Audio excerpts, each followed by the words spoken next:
अध्याय दूसरा। कहानी परिश्रम का फल। पुराने समय में एक ऋषि भारद्वाज थे। उनका एक पुत्र था जिसका नाम था यवकृत। उसका पढ़ने में बिल्कुल भी मन नहीं लगता था। वहीं दूसरे आश्रम में ऋषि रैम्ब भी अपने 2 पुत्रों के साथ रहते थे। उनके दोनों ही पुत्र बहुत परिश्रमी और विद्वान थे।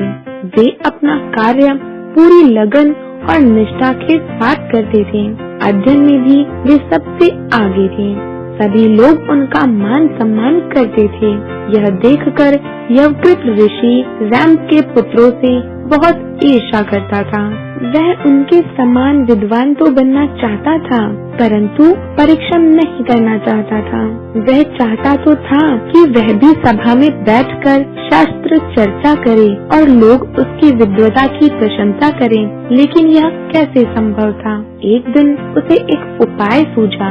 वह सोचने लगा कि क्यों न मैं देवराज इंद्र की तपस्या करके उन्हें प्रसन्न कर लूं। जब वे प्रसन्न होकर मुझे वरदान देंगे तो मैं विद्वान बनने का वर मांग लूंगा। यह सोचकर यवकृत ने इंद्र को प्रसन्न करने के लिए कठोर तपस्या करनी आरंभ कर दी। उसकी कठोर तपस्या से इंद्र प्रकट हुए और बोले, वत्स, वर मांगो, मैं तुमसे प्रसन्न हूँ। इंद्र को देखकर यवकृत की खुशी का ठिकाना न रहा। वह बोला, हे देव, आप मुझे वर दीजिए कि मुझे पूर्वजों की सभी विद्याएं आ जाएं। इंद्र बोले, वत्स, बिना परिश्रम और अध्ययन के यह संभव नहीं है। पढ़े बिना तुम कैसे विद्वान बन सकते हो। इसके लिए तुम किसी सद्गुरु के आश्रम में जाओ और कठिन परिश्रम व अध्ययन करके विद्या ग्रहण करो। परिश्रम करने से तुम्हें विद्या अवश्य प्राप्त होगी। इतना कहकर इंद्र अंतर्ध्यान हो गए। यवकृत को इंद्र की बात सुनकर थोड़ी निराशा तो हुई, पर उसने सोचा कि इंद्रदेव शायद मेरी परीक्षा ले रहे हैं। तुम्हें विद्या अवश्य प्राप्त होगी, यह तो उन्होंने कह ही दिया है। अब मैं पुनः कठोर तपस्या करूंगा। परंतु यवकृत यह भूल गया कि इंद्र ने विद्या प्राप्त करने के लिए परिश्रम पूर्वक अध्ययन करने की भी बात कही थी। अब उसने पुनः घोर तपस्या करनी शुरू कर दी। जब इंद्र ने देखा कि यवकृत अपनी हद नहीं छोड़ रहा है, तो उन्हें एक युक्ति सूझी। एक दिन यवकृत गंगा स्नान करने जा रहा था। उसने देखा कि मार्ग में एक वृद्ध आदमी बैठा है, जो मुट्ठी में रेत उठाकर नदी में फेंक रहा है।